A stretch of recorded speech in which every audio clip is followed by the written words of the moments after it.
I'm Rosemary Hubbard, and I teach biology, mainly anatomy and physiology, general biology, endocrinology, and senior seminar. Well, I think not only college students, I think everyone needs a basic education in science, because everything is chemistry.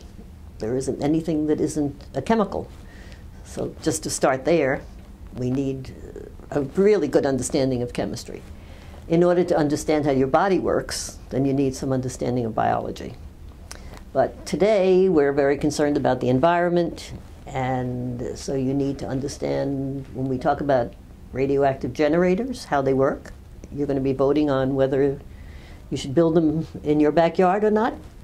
Voting on how we even allocate money for development of other energy products.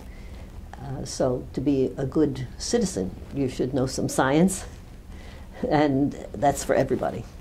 Well, if you say you're a college graduate, to me, that means you do have some basic understanding of science.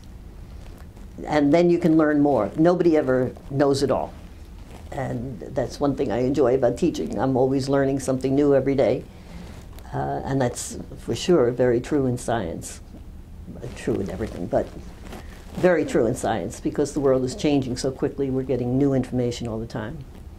And there's no way that you can understand how your antibiotics work unless you understand what bacteria are. How chemotherapy works unless you understand how your cells divide. So just to survive as a good citizen and to keep your health, I think you need to understand and be able to be critical of what you're reading as well. I'm actually a frustrated marine biologist. I was working with metabolism and environmental adaptations in mollusks, is what my research was. My important.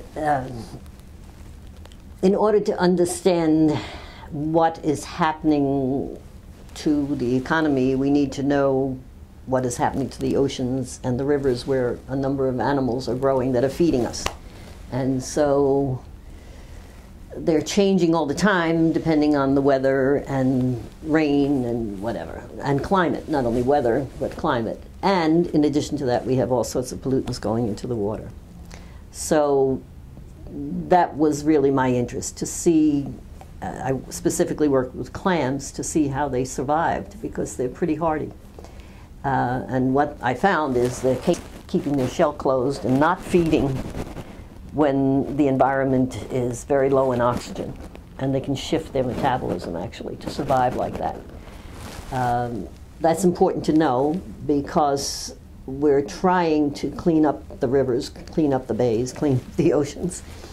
And we want to know what animals are surviving and why they're surviving, because they're an indicator of the health of the rivers and the streams and whatever.